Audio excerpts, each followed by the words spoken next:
Hey folks, and welcome back to the channel. So today I'm taking a look at a lengthy interview that just dropped of The Warning. This is called Join Buzz Knight and The Warning, Rock, Resilience, and Sisterhood, full episode. So this is a podcast.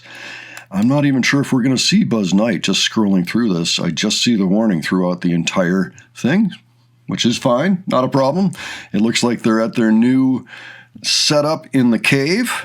The one that's much better, I think, than what they had even as recently as January. So I'm very happy about that. A lot of accolades are coming to this interview. I keep hearing people say this was a really good one. It revealed some very interesting tidbits that I know nothing about at this very moment. So I'm excited to take a look. The name of the YouTube channel is Takinawalk.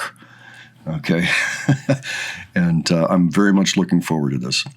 If you're not already subscribed to the channel, just know I'm always looking at non-music content that features bands that are touring today. So if that interests you, please subscribe so you won't miss anything. All right, let's go ahead and check this out.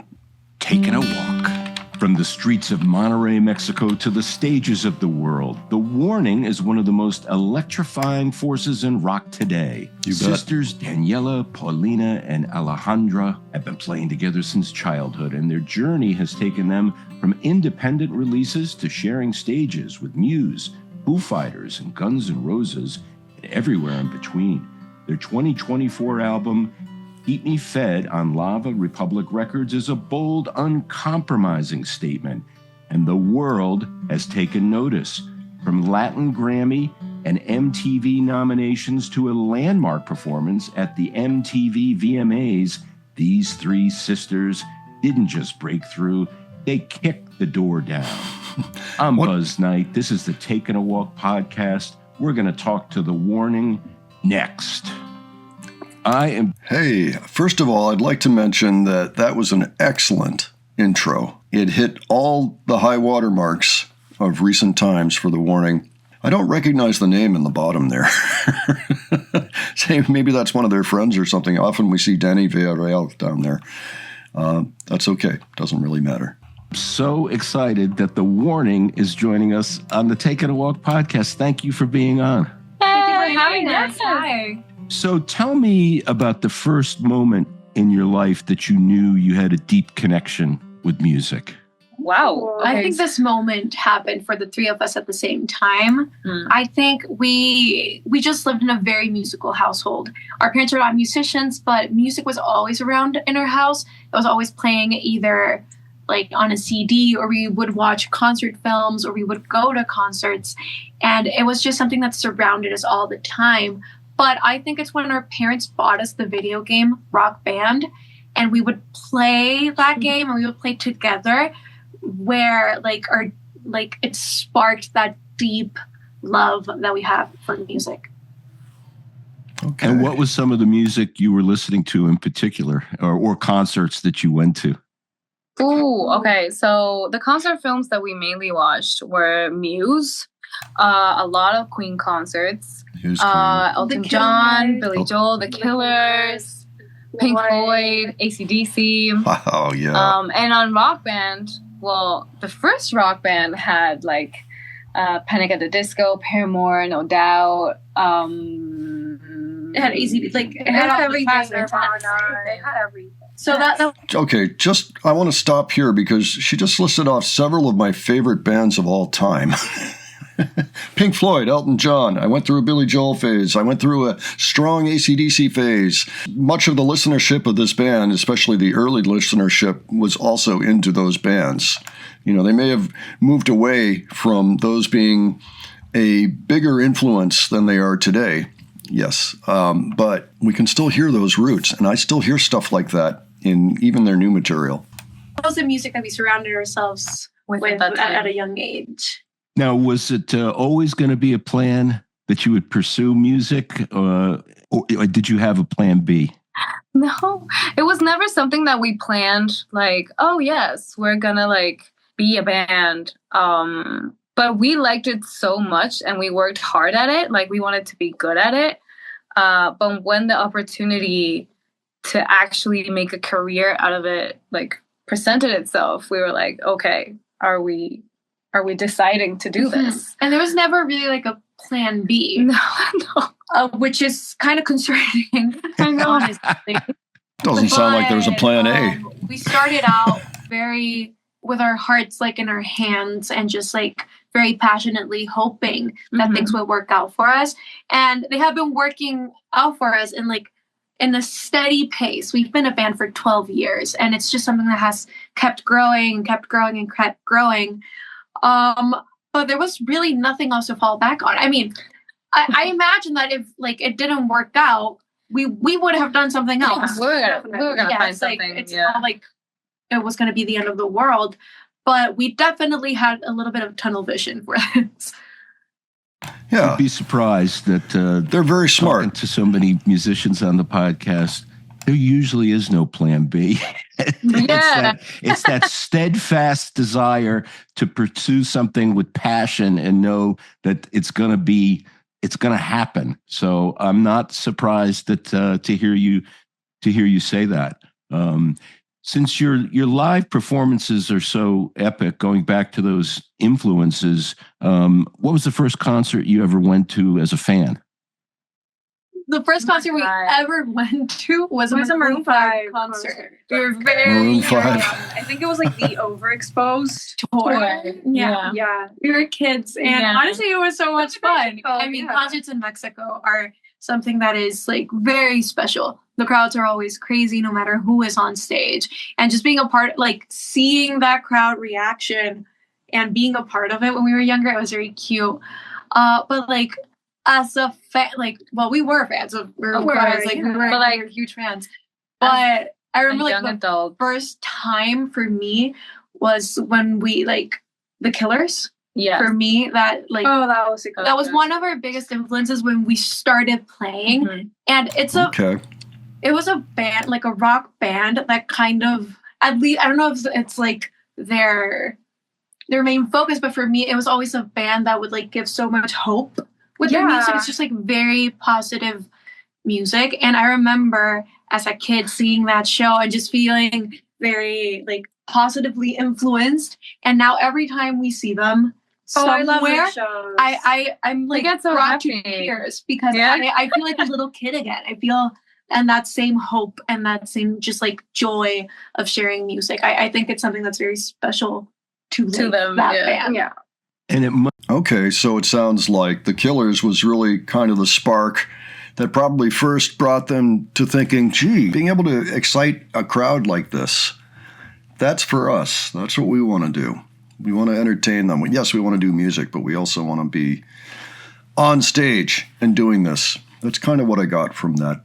Must feel so incredible when you're on stage connecting with an audience and just seeing the vibe and the energy and just really soaking that all in. What was the first experience like when you played live, and how does it differ, if at all, today? Oh my God, a lot. The very first time we played live, I was so nervous. I don't think I even remember. I was like being part of it. Just really young. God made rock and roll. I mean, I think back then we were so nervous that we didn't know how to have fun. While playing. I mean, we were kids. Yeah, we weren't really, but as time has gone by, I feel like learning to have fun with the crowd and just feeling that energy. And I feel like that's what you practice for. I feel like practicing is for getting stressed and, trying to get everything right. But when you're on stage, it really just becomes muscle memory of all those times you practice and you just learn to have fun. And I mean, we're sisters and we get along really well. So it's just like also having fun with, between each other. And a big difference, I feel like, from then up to right now is that we learned how to actually listen to each other while we were performing. Because at the very first times we were so nervous that we were only like focused on ourselves, and now we actually get to we learned how to be a unit. Play together. Exactly. And I think at the beginning we didn't really focus on the crowd at all. Yeah. And I think at that point it wasn't even about connection. It was about hey, like, survival. Girls, and like we're so young and we know we're not supposed to be in these stages and people are giving us an opportunity. Like we have to play correctly. Like that was like the only thing on our pass the test. Yeah. We're starting out. Do you know how many bands start exactly the same way? Maybe all of them. I don't know. Well, at least players. First time on stage, especially, it's normal to be freaked out a little bit. Like, oh, all these eyes are on me. Oh, I have this piece that I have to play, or like this, or whatever. And if I screw it up, all of these people looking at me are going to know that I screwed up. And so it's a matter of survival at that point. And you may not be paying much attention to your bandmates. It all depends. But chances are the first time on stage, any training you have up to that point, some of it's going to go out the window, you know. And that's just a natural, necessary thing that happens to most musicians. So if you're thinking about a music career or thinking you'd like to get up on stage, maybe an open mic or something, but you're scared, first of all, that's understandable and natural. But second of all, the only way to get around that is to just keep doing it. Get up there, do it, and then do it again, and then do it again. And that will cure your stage fright to some degree. Enough, let's put it that way, to continue. And then sometime after that, yes, it's so important for the band itself to be able to listen carefully to each other. And not all bands do this, but listen. You know, it makes a difference. Even with well-rehearsed material, if something goes wrong, you're ready.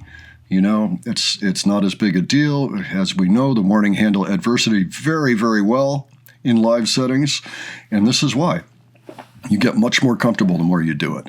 So don't let the stage fright get to you. Just work through it. And then listen carefully to your bandmates, and you're going to be on your way.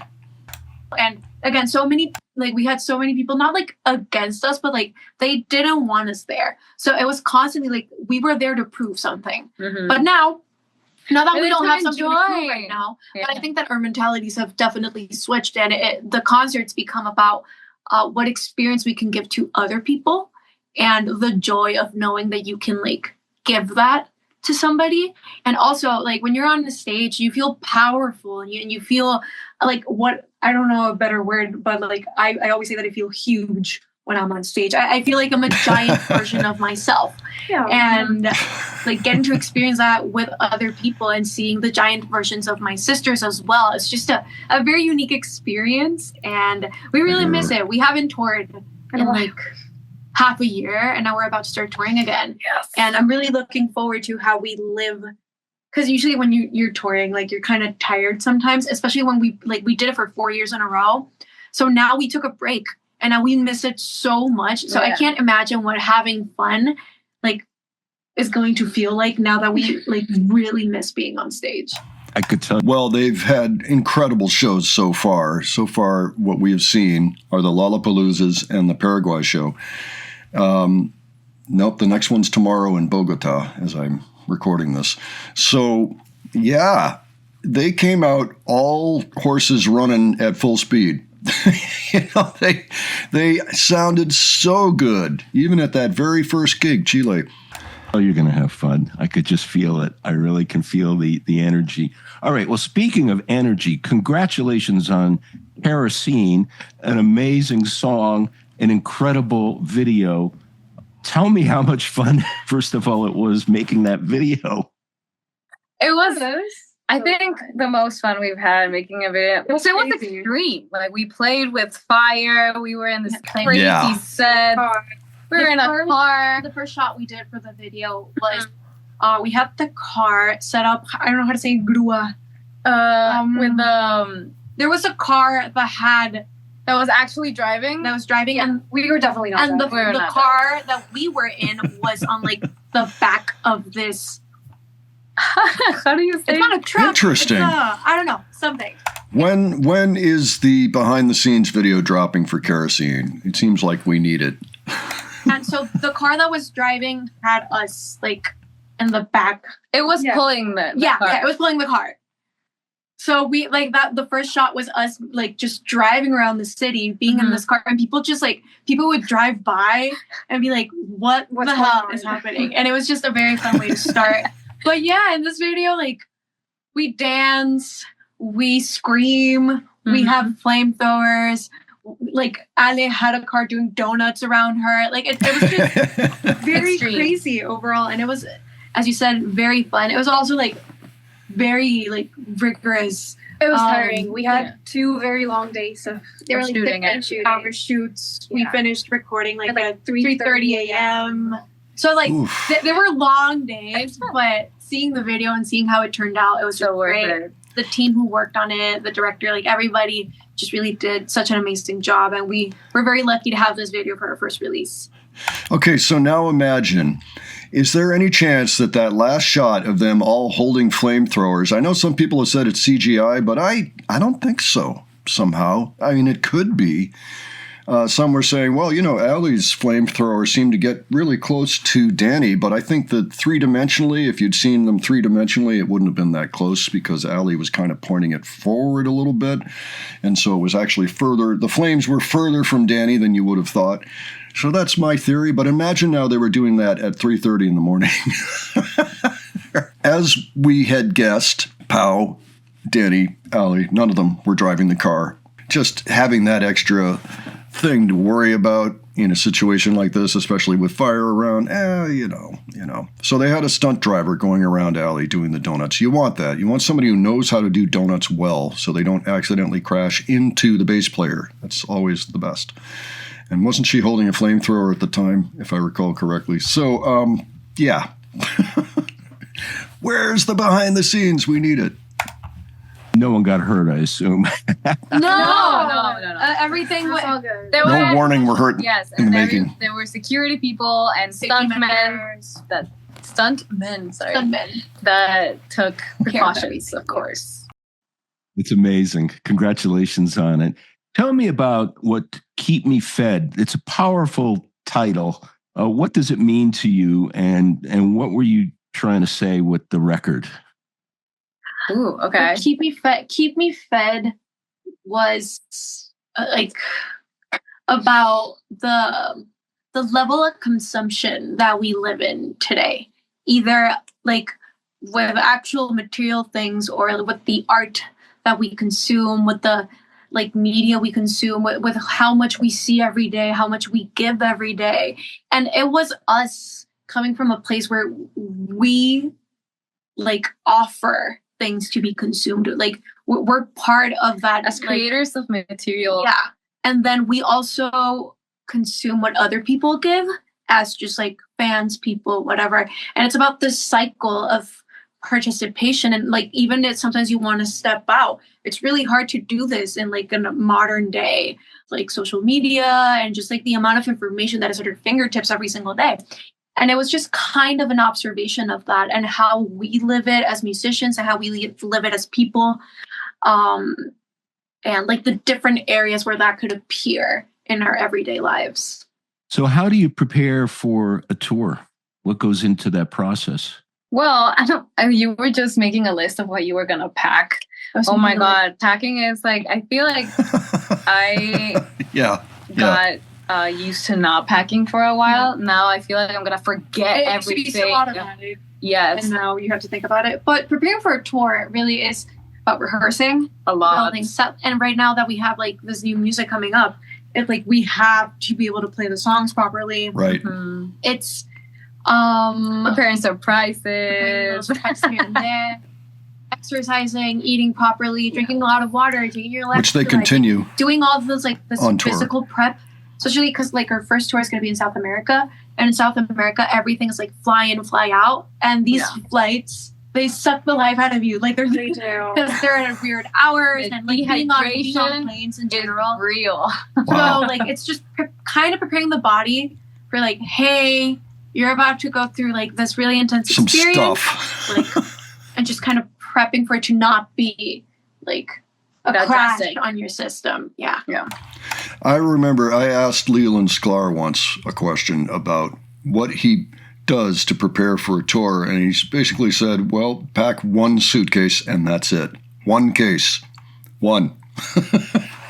And that's all he needs. Yes, rehearsal. Yes, absolutely. South America, we went over this in our last video on the other channel. South America is a big continent. All right, you might not even fully realize just how hard it is to travel all around that continent because a lot of it is going up and down instead of east and west. But it is big, big, big, big. Makes the United States look like a tiny nation. Just something worth remembering. And then, yeah, that's right. There's lots of mountains. If you're interested, go take a look. We actually had a whole map portion of that video. It was the ritual video, the double ritual video. I'm so glad you talked about the degree of difficulty, because back to people think, a video or, there's aspects that's all fun and games, but the serious disciplines necessary, like you said, to stay healthy, right, the long hours, just to be at your best. I mean, it's, I think people sometimes take that for granted, don't you think? For sure. It's not something you even get to think about. Like even the different ingredients of the food that you're eating in a different country, different water, different elevation, everything that your body's not used to. And just like a time switch. And I think that people do take it for granted in a sense, like they don't live it every day. It's not something hard to explain. It's really hard to explain. When you explain it, it just sounds. It sounds like you're being like, complaining. Oh no, I have to step on another plane. Yeah, it's something that you have to go through to like really understand, because it's weird to explain, and it's something that you only honestly you notice after you do it so much, and you start noticing these patterns over time that, oh my God, every time I step off a plane, I feel a certain way or something, and you start noticing. And after like 4 years of touring, we finally try to figure out how to stay our healthiest. I feel like you get used to being so adaptable to any situation that you forget that you have to do the basic things that your body needs, like you need eating. You need eating. Like, yes, I haven't eaten all day. And also, I think there's a certain responsibility, because I think the industry that we're in is so unforgiving to like the artists being human beings, like you having like physical repercussions to the pace that we have to live and to tour, to share our music. And I think it's our responsibility, not only to ourselves, but also to the people that like pay to see us in concerts. Like sometimes you have to do a lot of prep for things to not go wrong health wise. But sometimes, I mean, it happens because we're only human. Yeah. But as things keep happening to us, we try and learn and learn and adapt and try to like for the next tour for things to be easier on everybody. You've opened. I am reminded that Morrissey just canceled a gig. I know. Anybody that knows about Morrissey knows that's not an unusual sentence to say he canceled a gig. But he canceled a gig because he got to a hotel, and apparently there was so much noise at the hotel he didn't sleep while he was there. And he said it was such a disaster, it's going to take him a year to recover. I don't know if that was a joke or not, but he had to cancel the gig the next day. Things like that. Now, Morrissey is an older guy, all right, so I'll give him a little bit of grace there, but really, he is constantly rescheduling or canceling shows. It's kind of become a meme with him. This band is much younger, it's true, but their dedication to making sure they don't miss shows, if at all humanly possible, is something that all bands should model. And you can do it, even if you're older. It is grueling, though. That is true, and I think that a lot of people don't really understand just how grueling it can be. I mean, imagine being out of your regular routine for months on end.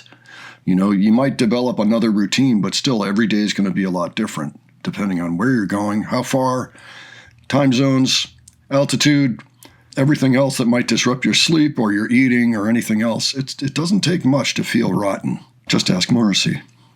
Biggest names in rock, Foo Fighters, Guns N' Roses, Muse. Each of you, give me one moment from those experiences that you'll never forget.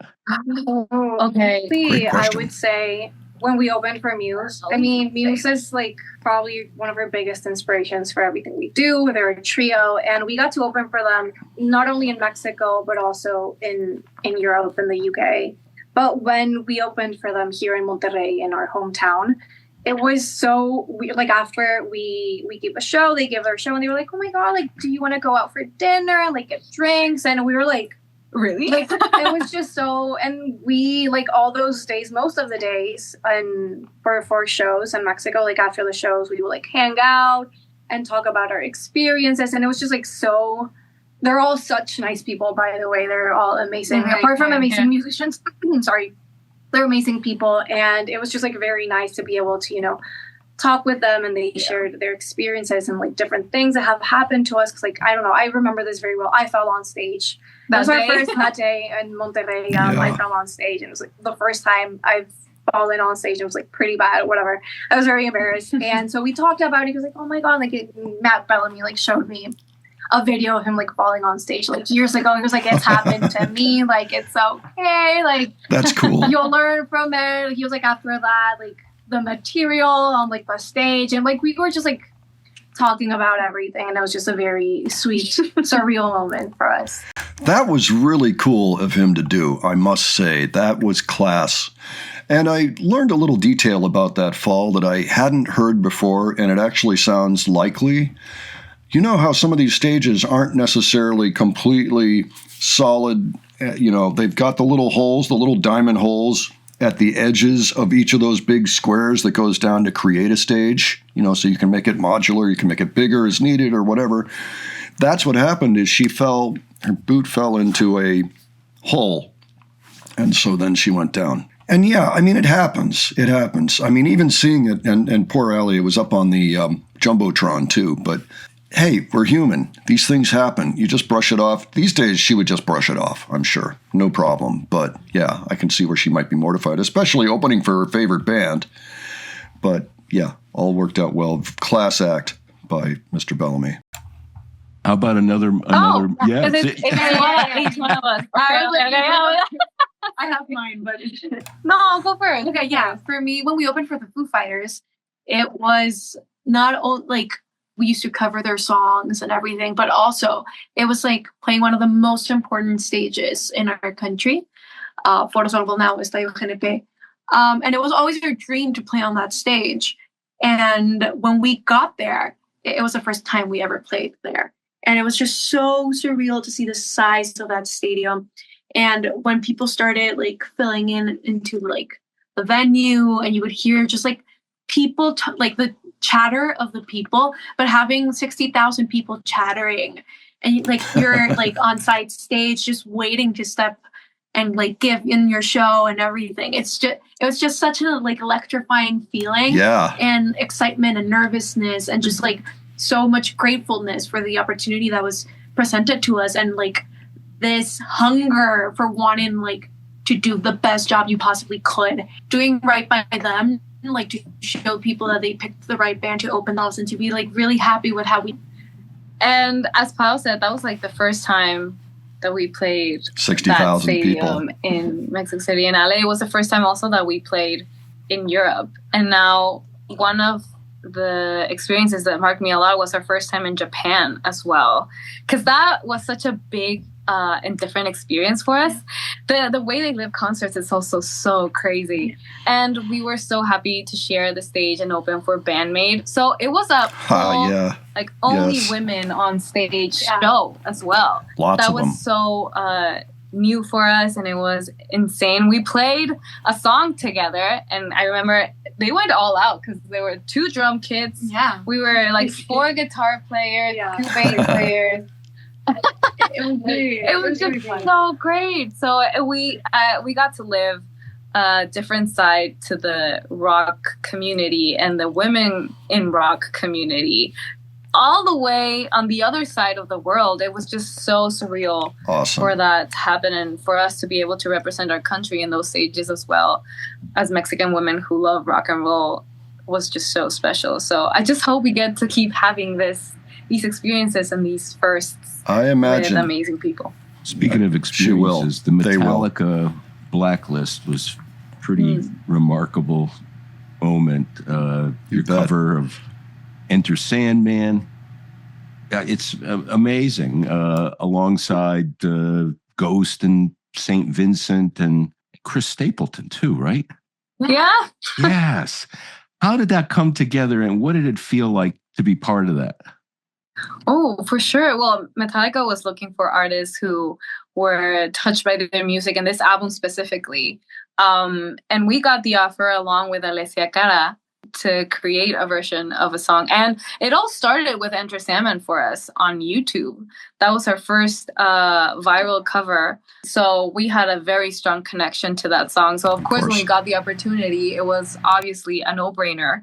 And we were excited to hear that they wanted a version of the song, not necessarily like a cover. So we had to put our life and soul into it, and also respecting Alessia's style, our style, and honoring, Metallica.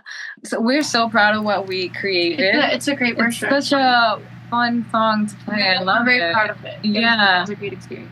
And it was... As far as that particular collab goes, first of all, I think it's the best collab they've ever done.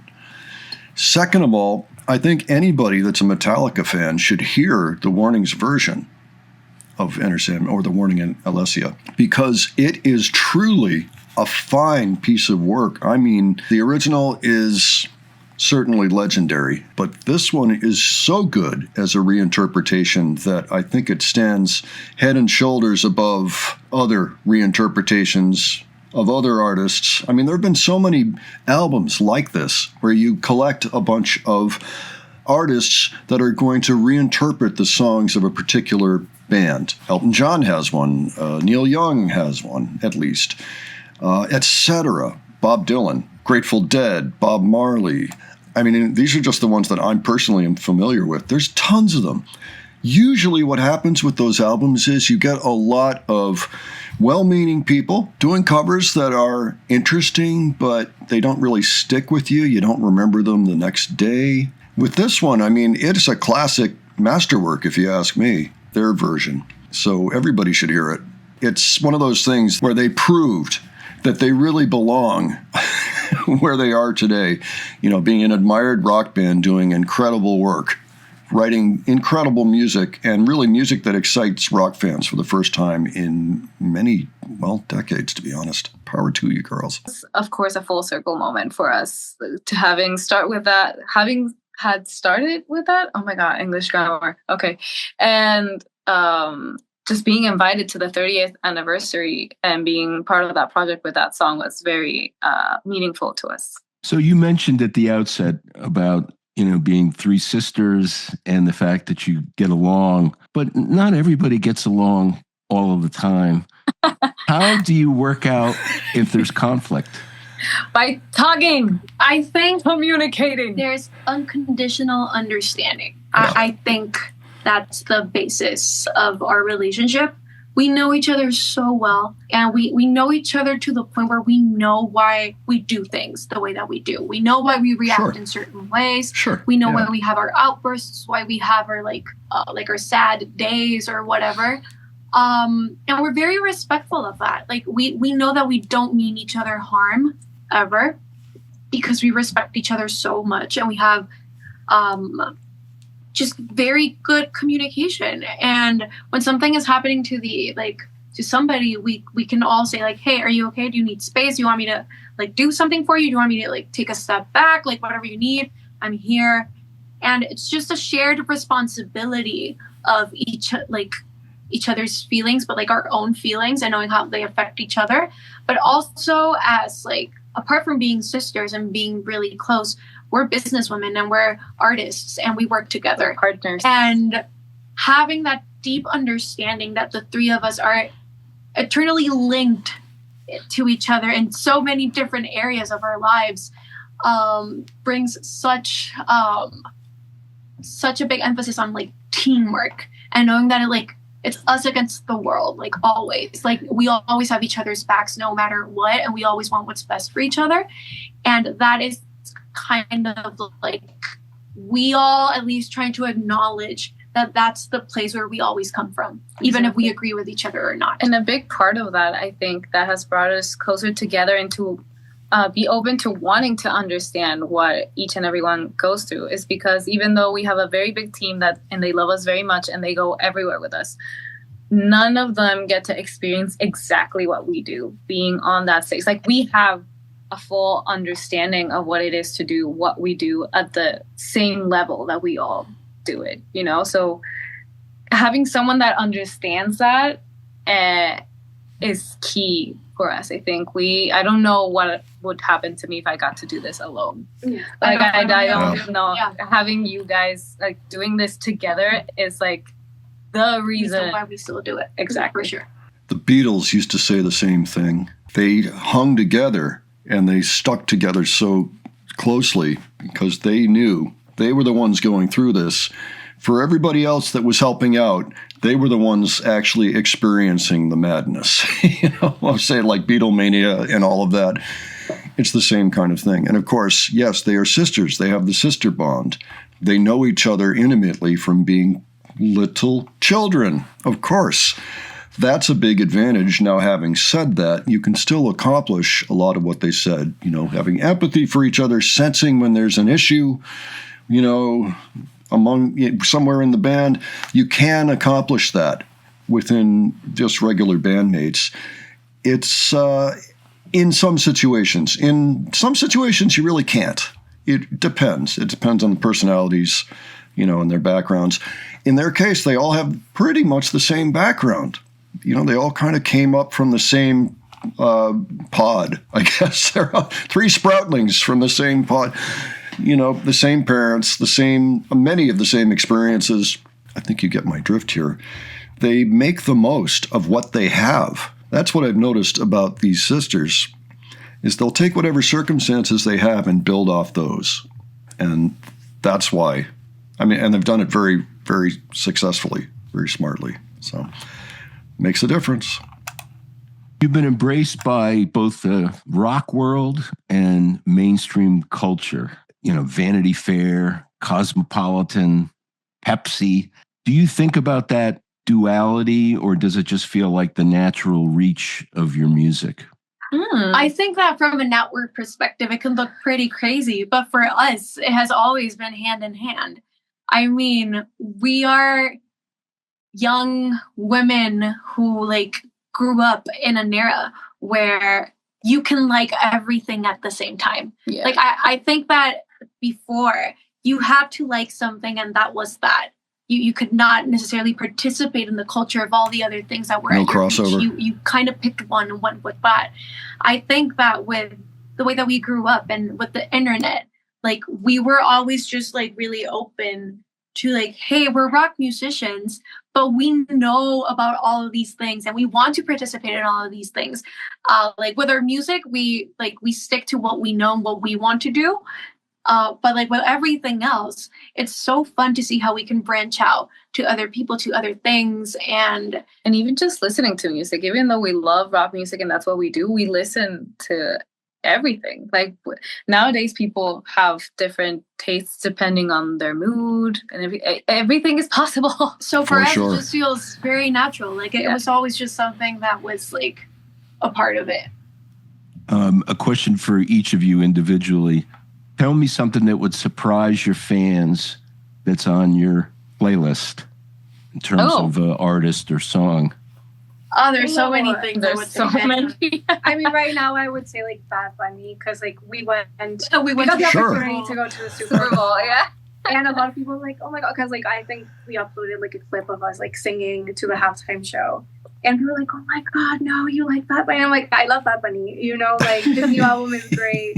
And people, I mean, I feel like with musicians, it's so nice to listen to so many things. You can get inspired from, of course, all types and all sorts of music from different times. And I think that's what makes, you know, creating music really special. You take inspiration from all these different things and genres and, you know, make it your own. So I think, you know, listening to music just opens up your horizon. It's crazy that we mentioned in this particular interview that our first concert was Maroon 5, because I've been listening to all of their albums nonstop lately. Oh my god. Yeah, no, but literally every album up until Overexposed, I've been just like listening to. On repeat. That was just, like, I don't know why. Yeah, literally. I think like, I was looking for that kind of like nostalgia. Yeah. But yeah. For me, I think K-pop. K-pop is something that, like, we've been fans for years and years. I'm not sure that surprised anybody, though. Yeah. But, like, more specifically, because there's like so many different types of K-pop. It's such a big like umbrella term. But for me, like really like bubblegum, girly K-pop. It's the thing I love the most. Like on my free time when I want to feel just like bubbly and happy, it accompanies me in such. Yeah. Like I like driving, and that's what I listen to. You know, like road raging to like bubblegum K-pop. Road raging. The best. I love it. I absolutely love it. The Latin Grammy nomination for Best Rock Song, what did that recognition... I'm sorry, I was going to mention, it's healthy, I think, to go back and cycle through an artist you really love that maybe you forgot about entirely. I just did that with Jimi Hendrix. I just listened to everything that I have of Jimi Hendrix. Several live albums, all the studio albums, and I couldn't get enough. I just kept going, and it sounds like that's what happened with Danny and Maroon 5. It's good for you, especially if you're a creative musician. Sometimes it breaks you out of patterns that you've been in recently that might not be as healthy as for an artist. Maybe you have writer's block. Well, that's a good way to break it. Really, really special. I'm going to go back a little. The Latin Grammy nomination for Best Rock Song, what did that recognition mean to you specifically as Mexican artists making rock music?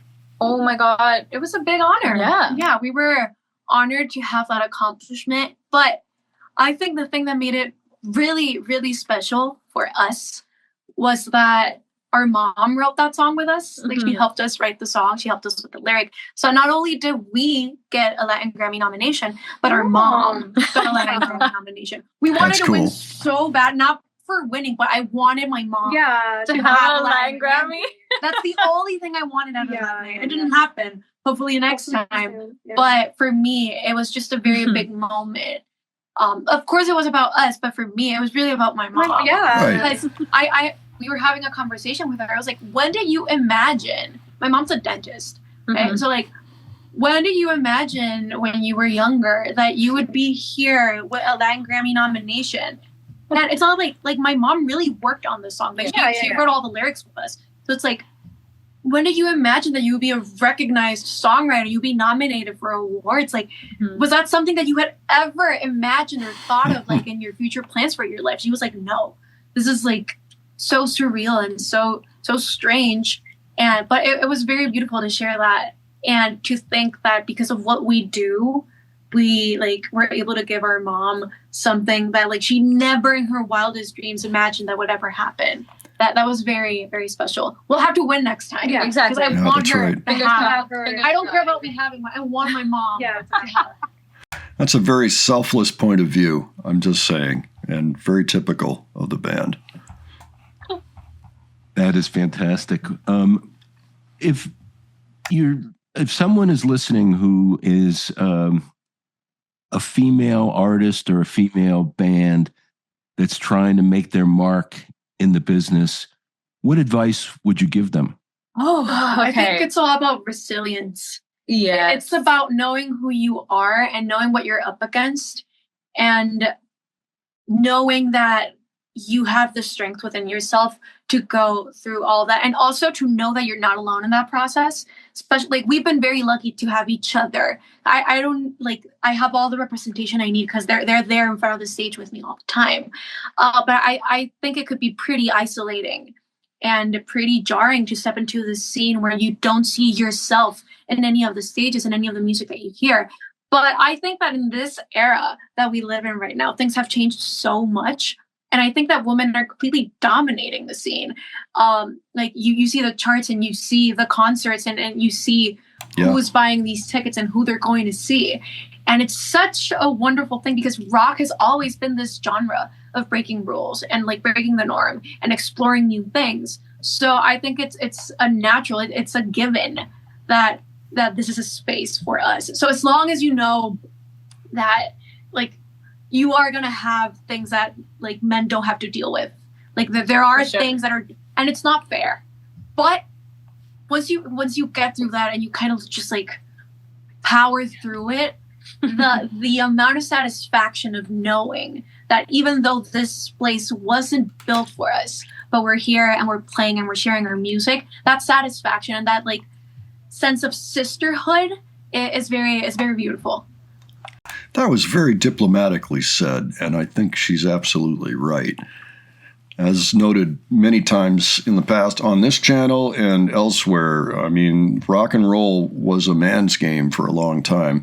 Yeah, you might have a little bit of, women might be in a band, maybe they're playing the bass guitar, maybe they're singing. Sure, Pat Benatar. The thing is that there are so many more now. The ratio has changed. There's so many more women in rock and roll today, and I think it's to its great benefit. It's refreshed the genre. It seems like all the great rock bands out there today making music right now that started in the last, 15 years are led by women, might be entirely women. I heard recently that people buying guitars these days are 90% likely to be women. It's the time. For whatever reason, rock and roll kind of hit the skids for a bit there, and it's coming back. It's coming back strong. We couldn't have better ambassadors for it. Yeah, it would have been rough on women. I know Janis Joplin had a terrible time. She was extremely depressed about her situation, back when there weren't that many women in rock and roll. And there she was, fronting her own band. Times have changed. What social causes are important to you? Any particular charities or causes that you want to highlight? Well, I think mental health in general is something that's very important to us, especially because we have heard so many stories from so many fans who share things about their lives and tough moments that they had or people close to them. And I think music is the most open space to have these conversations and to find yourself represented and to feel that you're not alone. Like going to concerts and seeing hundreds of other people who are maybe feeling the exact same thing as you are. I think that we have always been very big advocates of taking care of yourselves mentally and leaning on other people and finding that connection and community. And for us to be able to give a space for community within our music is very important, especially because mental health, I think it affects literally everyone, especially in the times that we live in now. There are so many factors that we see every single day that can really affect us deeply. And I know that we have our fair share of things to deal with.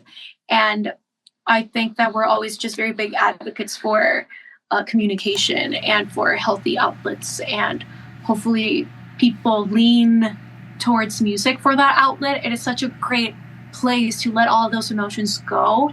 And at least we always end up feeling way healthier about it. It's very therapeutic. So I think that's something that we're really passionate about. And also us opening space for women, that's always very important to us. Us as Mexican women traveling all over the world, representing our country, representing that music truly is for everyone. These are causes that are extremely important to us because it is us. They inherently affect us as human beings. So hopefully with what we do, we can change people's minds little by little just by sharing our music and being on stage. Music is therapy, I think. And she said it right there. Music is therapeutic.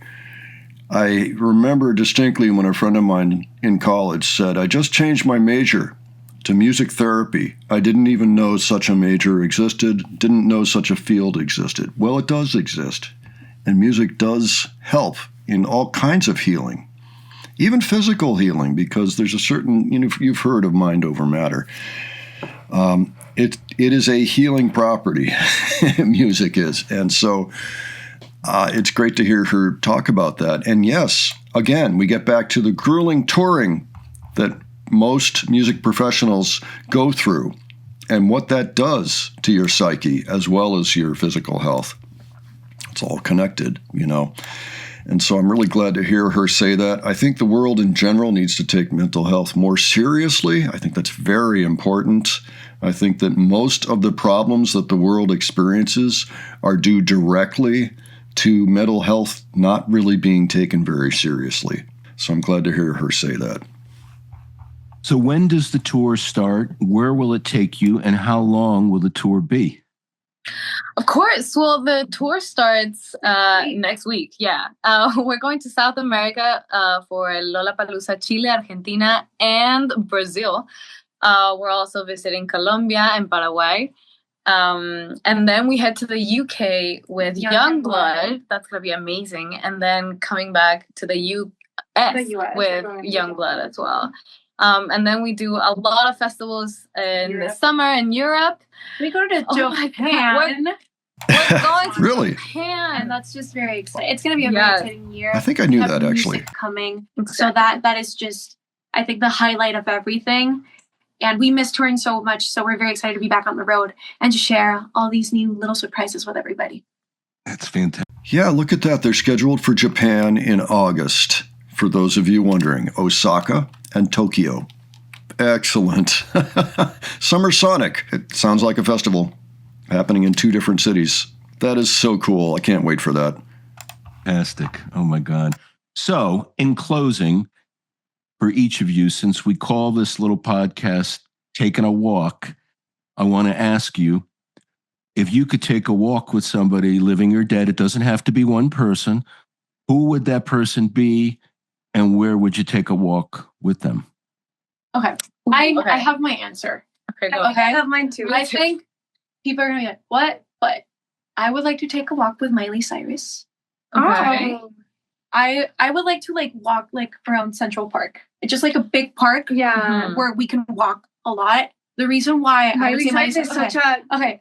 Miley Cyrus started out when she was a kid. Yeah. So, obviously, I didn't live this to the extent that Miley Cyrus did, but Hannah I was Montana. when I was a kid. And I think that we could, really, I could learn a lot about, how she lived through all of that. But also, she's such an incredible songwriter, performer. Her rock album is so good. I would use that walk to try to convince her to do another rock album. Because her voice is just so perfect for that. Yeah. And she's an icon. She really impacted a whole the first things I covered when I started playing the drums was the Hannah Montana soundtrack. Yeah. So technically she's somebody that really impacted the way that I viewed music when I started out. So I would love to have a chat with her. Nice. All right. Do you want to go next? For you. No. For you. However you want. It's up to you guys. Work it out. I have 2 very different answers. One of them is just, I would say Lady Gaga. It's oh my God, she's great. A New Yorker. I want to know what goes on in her mind. Taking a walk. I would say in a peaceful park. I want a big. I also thought of Central Park, but it's always that's not peaceful. It's too chaotic for me. I like peaceful things. Mm-hmm.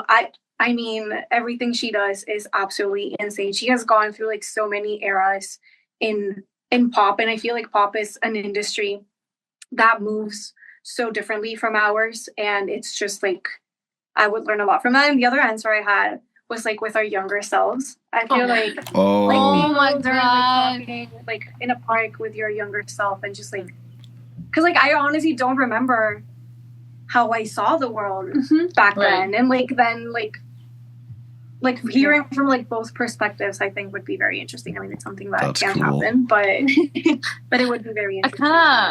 I kind of want you both to include me in your walks. I would want to be there. Or yourself. Yeah. I also thought that a walk with my sisters is always nice, but we can always do that. Okay. We can always do that.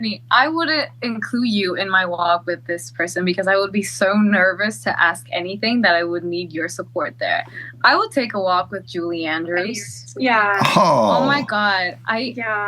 Wow. It's my dream. Yeah. It's my dream to meet her and just breathe the same air as her. Yeah. I would, this is super exaggerated, but I would definitely take a walk in a freaking mountain in Austria just because the music, just between those trees and by a river, I would die.